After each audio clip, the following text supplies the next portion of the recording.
My name's Rachelle Lamb, and I'm a certified trainer of nonviolent communication.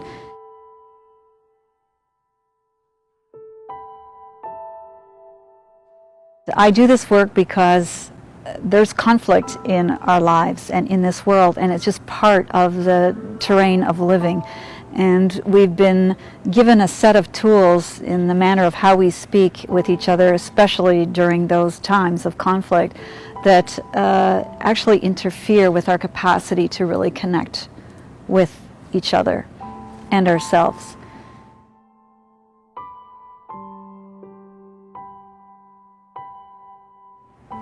It seems to me to be very potent and important work, and something that we need to learn how to teach our children and also model, so that we can have a chance at making this world a better place for everyone who's in it and for the world itself.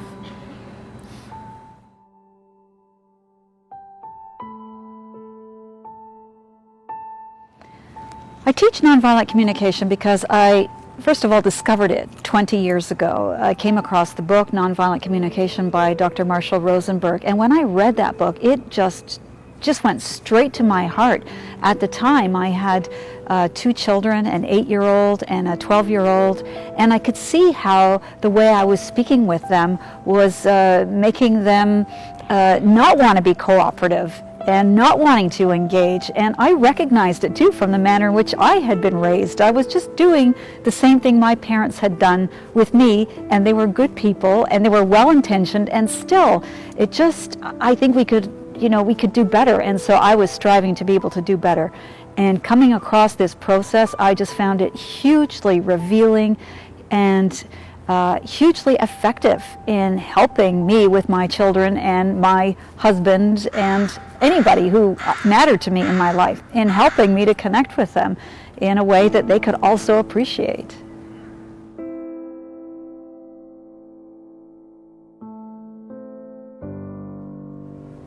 The way NVC has helped me is that, especially in terms of my children, because that's when I came across it, I knew there were times when I really wanted them to change the way they were behaving. And I also knew at the time that using any language that was going to be judging of them was just going to have them push back and resist. And so I would find myself stuck, literally wanting to talk to my kids, and they'd have this look in their eyes that I recognized as the look I had in my eyes that I must have had with regard to my own parents. And so it actually gave me a means to change the language.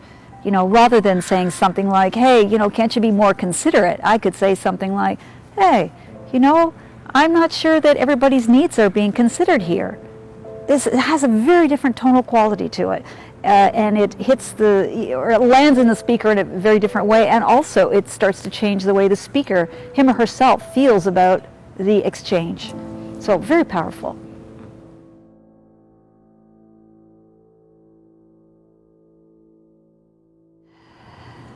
I think for a good many people, there are moments in their significant relationships with others where they are hugely challenged because they have had moments of very meaningful and harmonious exchanges with those same people. And then they find themselves stuck, not knowing how to proceed. And this often happens in relationship with somebody that we marry, who all of a sudden is acting a different way or is seemingly acting a different way.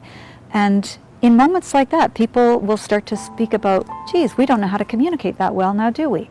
So it's in moments like that. Also, people who are in professional settings, in the workplace, where you end up working with people that you don't get to choose, and you might not get along. There might be huge differences between you, and yet there you are trying to work together. What language could you employ so that you could more easily connect with the other person and be heard and hear them? So there are a lot of situations. Also when people are in a stress situation, for instance, a dying parent.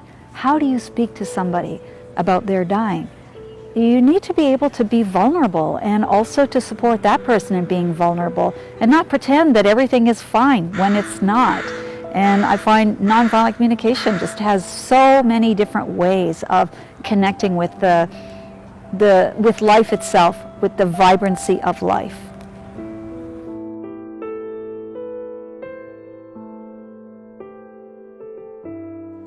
I've been teaching nonviolent communication for almost 18 years now, and the founder of the Center for Nonviolent Communication, Marshall Rosenberg, died 3 years ago.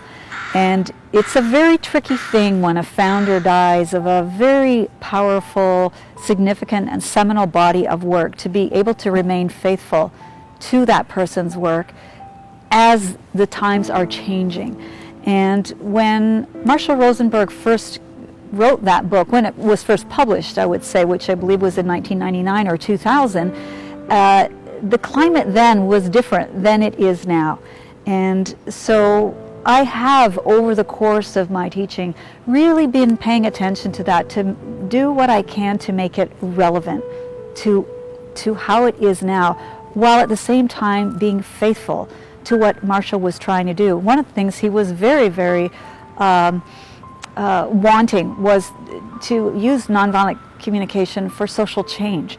And so to recognize that the social change, which is just what we're living in on a day-to-day basis, you know, when you go out the door, the news you hear, the interactions that you have, and then in your personal life, how these two come together, they're very important. And I'm not so sure that anymore it's enough for us to just tend to ourselves without having a regard for what's happening around us. And to be able to live in a world where we're really considering the needs that we have as human beings, but not just humans, all of life. Life is full of needs, and how can we attend to them, the ones that are beyond ourselves? I think at a time where, you know, climate change is part of the conversation, these things need to also make their way into how we speak to each other in some way.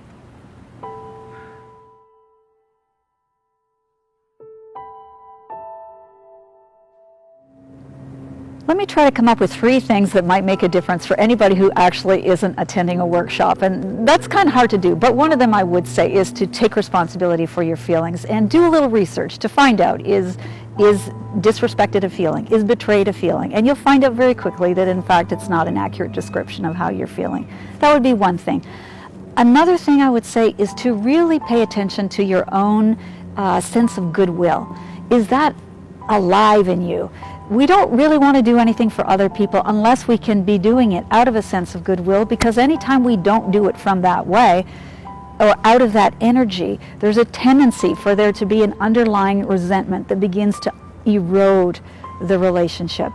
So that would be something. Really track your sense of goodwill and try to bring that out in people, because it's a wonderful thing for us to be able to, you know, relate in that way. Another thing I would say is, so often I think we speak out of a contracted energy and we'll say things that we'll later regret. I'm not sure how to get out of that so much, but it does take thinking in a very big picture way. And the biggest picture way I know how to think about it is one day you're going to die.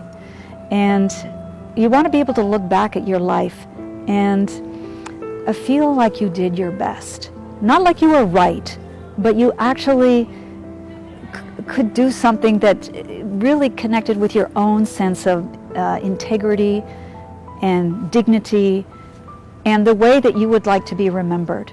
So those are the 3 things I would say. There are more, but that would be a good place to start, I think.